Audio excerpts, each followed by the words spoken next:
You know, I had a thought. If the directors of World and Iceborne decided to direct the Monster Hunter movie instead of the games, we could have gotten a good Monster Hunter film. But then we wouldn't have gotten Monster Hunter World or Monster Hunter Iceborne. What a trade off. Oh, I suppose I should say two spoilers if you haven't seen this movie, because this video will contain spoilers. So I'm just gonna be right up front, and I'm just gonna say it. I feel indifferent about this movie. Like, it's lacking the things that made the original Monster Hunter games great, and by that I mean the things all the directors brought to those projects, like their style, their color palette, all the cool design elements for the monsters, and even the ones you didn't even fight in the game. They were awesome. I felt some of the writing was a bit rushed, like some of the characters didn't really have a personality, we didn't know too much about them, and I'm just like, what is this? Why are we watching this? I wanted to know more about the characters and their lives and their individual stories. Why isn't that here? Like, we don't know anything too much about Tony Jaw's character. All we know is that he apparently lost his family, and Rathalos was involved somehow. We don't really get too much explanation on that. I felt that the monsters were a bit too strange. They were designed a bit too awkward. Well, some of them were pretty good. But so you couldn't even really remember their names too well because you're kind of bad at hearing. And that was directed at a specific individual. So frick you. You know who you are. I also felt like some of the monsters, I felt like they were bizarre choices, especially for this kind of movie. Like, apparently, where most of the movie's set in the Wildspire Waste, apparently, or the Great Desert, and we even get a Darin Moren skeleton in some shots, but overall, I don't know. The Diablos is really the only monster we get to see, well, compared to the rest of them. I like the fact that the Nerscylla are kind of living in a Rotten Vale setting, and I like the fact that they lay their eggs in their victims. Like, that's really terrifying, and that's what stuck with me the most. But it got overboard kind of quickly. So the visual effects, a lot of people give movies like Godzilla and Pacific Rim shit for having Monster Hunter effects take place at night in the rain. And the Rathalos battle definitely has those problems. But here's the thing about visual effects. Night and rain do help sell those effects. I mean, look at Jurassic Park and Godzilla in 1998. Both of those movies take place at night in the rain or in the ocean or somewhere like that. It helps sell the visual effects and makes it more realistic. This is why filmmakers do this. I'm not saying the effects in this film were bad. I'm just saying the effects in the games and even other movies looked a lot better. They were more convincing. The animals had more weight to them, and even the monsters in this movie had some weight to them. Like the Greater Rathalos, I think it's called. I don't know if it's called that in the movie. Has some weight to it. Also, like some of the characters, even Mila Jovovich's character, we don't find out her name, which is Artemis. We don't find out her name until like 10 minutes of the movie left. And by that point, I'm already like, okay, so yeah, we're following this character. We don't know her name.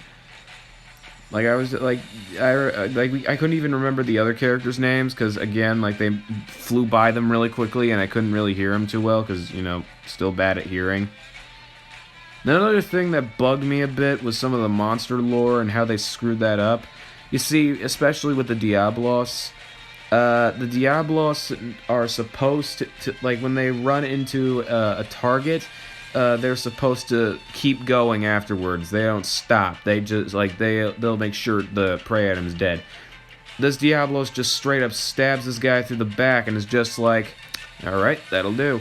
If it was a Diablos in the game, it would just keep going.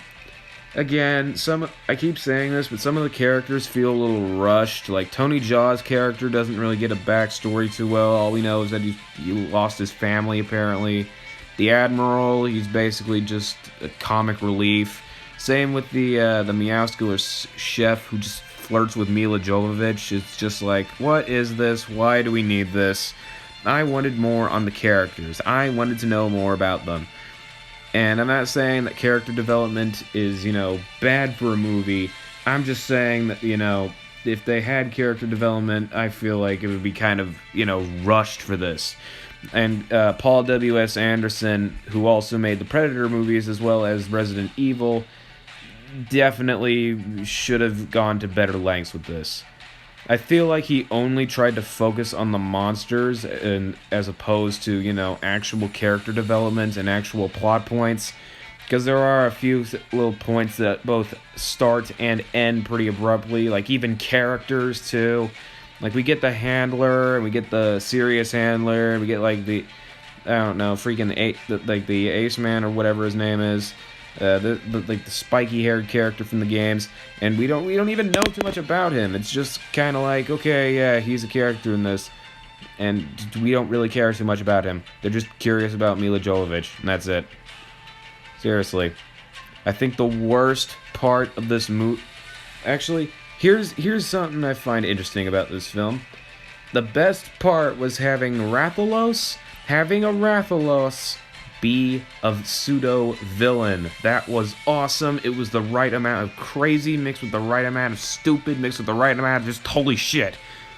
Like that, like the scene where they're fighting the Rathalos in the old ruins and they fight him in modern day, that was awesome. That's when I started to buy into the movie. But you see, from that point on to the end, I liked it. Everything before that was just kind of meh. Like, again, with the monsters, a lot of people give this movie crap for the monsters looking way too different, and I do have to agree. Nerscylla looks like it's straight out of Resident Evil.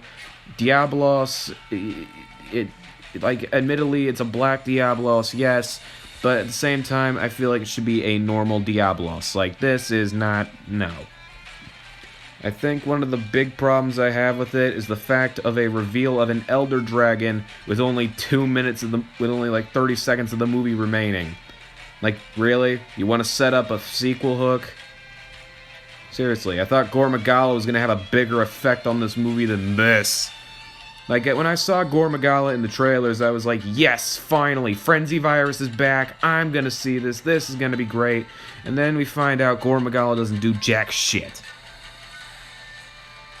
I think the biggest sin this movie committed was having the Meowscular chef do a crappy little joke. Really? You're gonna have a Palico flirt with a human? Comedic genius, Paul W.S. Anderson. Comedic fucking genius.